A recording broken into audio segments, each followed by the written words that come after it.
السلام عليكم ورحمة الله وبركاته. ازيكم حبايبي؟ عاملين ايه؟ ان شاء الله تكونوا بخير. صلوا على النبي يا جماعة.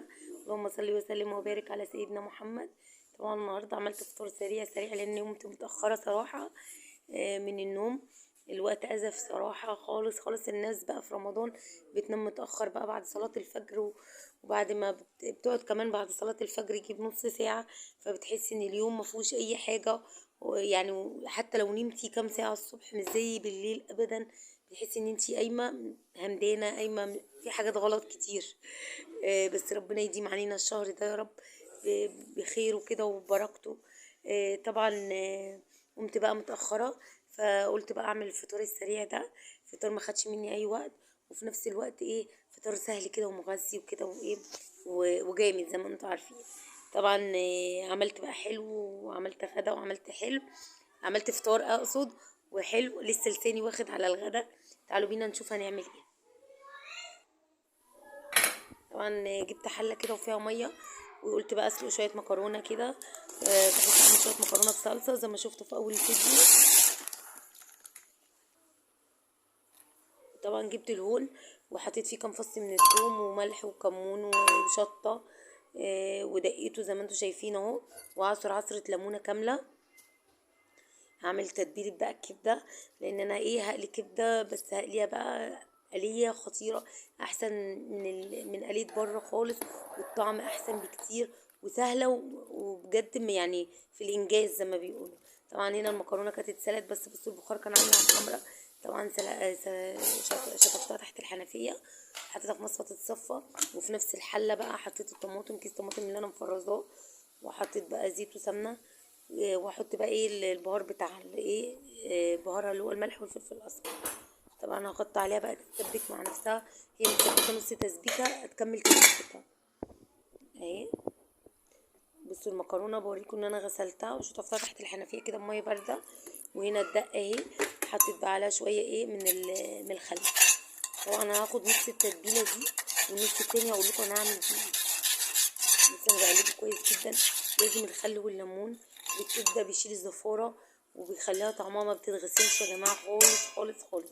هحط نصها واسيب شويه اهو، بس انا هزودهم بقى لان هم مش كانوا كتار. هقلبها بقى تقليبه كويسه جدا كده.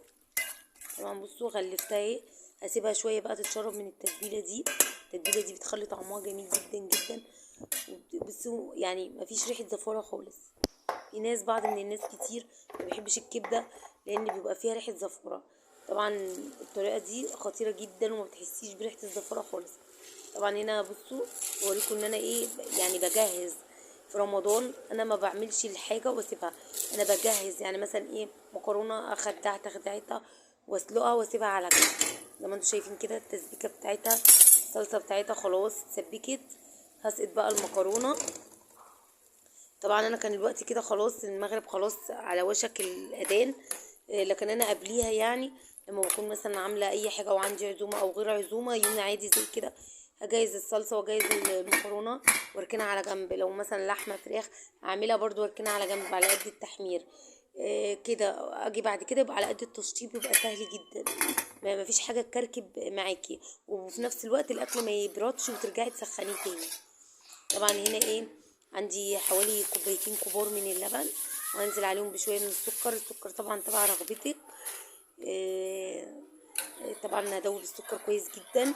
اعمل بقى مهلبيه. طبعا الحله اللي انتوا شفتوها التانية دي وانا بتكلم ده قمر الدين. برضو هوريكم انا هعمل ايه. انا عملتها قبل كده على القناه فيديو لوحده، فيديو مختصر لوحده. بس النهارده بقى قلت اعمله بقى في رمضان، يا محلى قمر الدين بقى في رمضان. طبعا هنا كنت حطيت حوالي 3 معالق من النشا كبار في ربع كوبايه ميه لغايه ما وقلبتهم كويس جدا، ونزلت بقى عليهم على الايه على اللبن وكيس من الفانيليا. بصوا الفانيليا دي غريبه جدا يا جماعه. الفانيليا دي حاسه ان هي لونها غامق كده، مش عارفه، بس انا شميت لقيت ريحه الفانيليا جامد. مش عارفه حاسه ان هي مضروبه مش مضروبه، الله اعلم بقى، مش عارفه حاسه ان هي غريبه كده. اللون الفانيليا بيبقى لونها فاتح، بس انا ما شفتهاش الا بعد ما دلقتها صراحه. طبعا هنا المهلبيه كانت خلاص مسكت.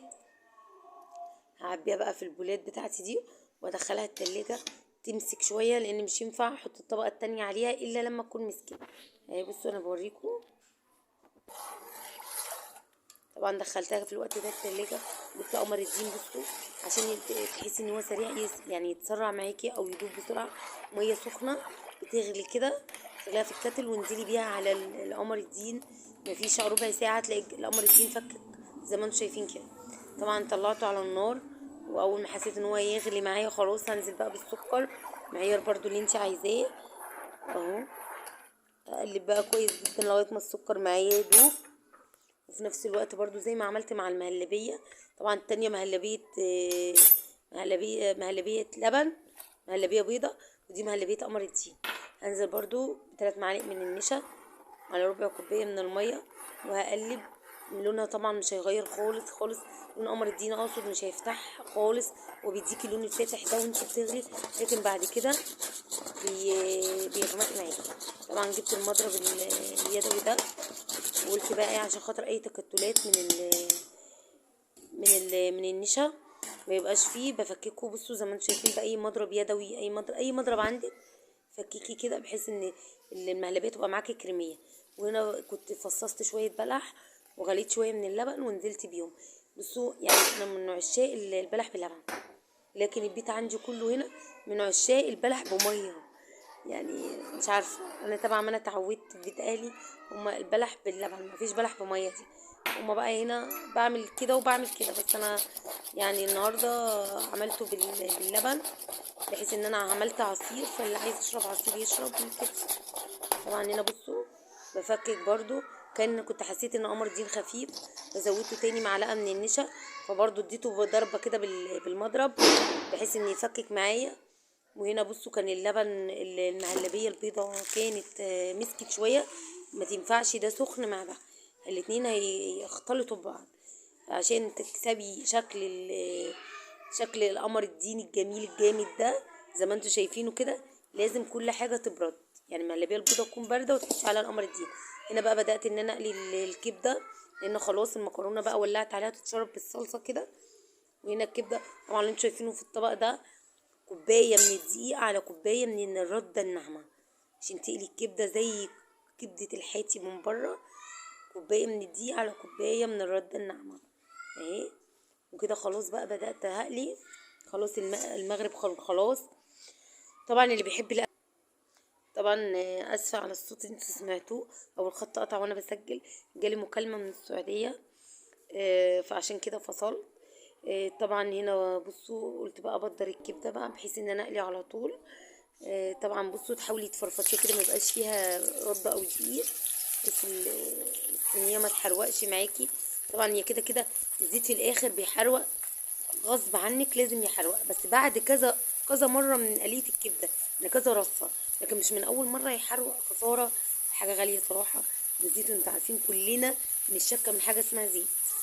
طبعا هنا بصوا بدأت بقى ارص الكبدة، وفي الوقت ده المكرونة كان متولع عليها بصوا طفيت عليها. وهنا برضو في طاسة تانية عشان مش ينفع في طاسة البطاطس، الوقت كان أزف معايا، يعني أنا كنت هقلي البطاطس بعد كده هقلي الكبدة بعديها، بس الوقت كان أزف معايا فأنا جبت طاسة تانية وقلت أقلي بقى البطاطس اهي.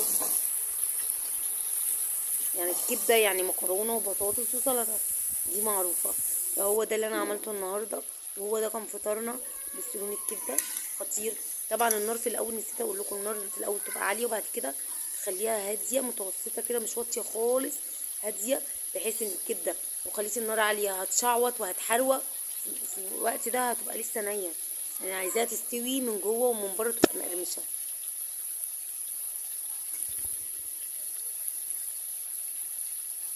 اهو.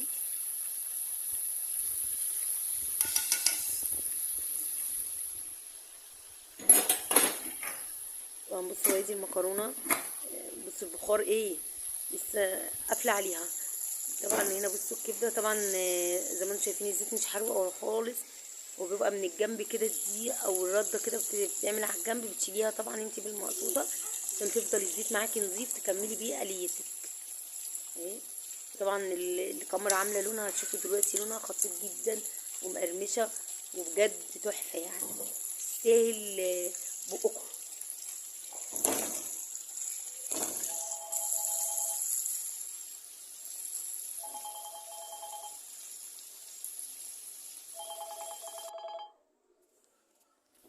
طبعا هنا كان الفطار من معايا كده كان خلص والمغرب خلاص. طبعا قليت البطاطس وادي المكرونه وادي الكبده المقليه وعملت شويه سلطه خضرا كده، وادي مهلبيه قمر الدين والبلح بلبن كده. طبعا كده كان فطارنا. اتمنى الفطار ده يكون عجبكم، واتمنى ان انتوا تجربوا الاكله السريعه دي. طبعا انا قايمه بعد العصر بعصر خلاص قرب المغرب، يعني ما كانش في وقت، بس انجزت في ثانيه فطار حلو وسهل كده ما خدش مني اي وقت. اتمنى ان كلنا يعني يكون عندنا التشجيع كده اللي عندي، ما يبقاش عندنا كسل. ولو ان اليومين دول كل الناس عندها كسل، فالحمد لله الحمد لله الحمد لله على الصحة، الحمد لله على نعمة يعني النعمة اللي احنا فيها، كل حاجة احنا فيها نعمة. طبعا كده الفيديو بتاعي انتهى، واتمنى ان انا اكون افدتكم، واتمنى ان انا اكون خفيفة كده على قلوبكم، واتمنى ان اكون اللي انا بنزله يكون بيعجبكم. كده الفيديو بتاعي انتهى، متنسيش باللايك وبالاشتراك. وكده السلام عليكم ورحمة الله وبركاته.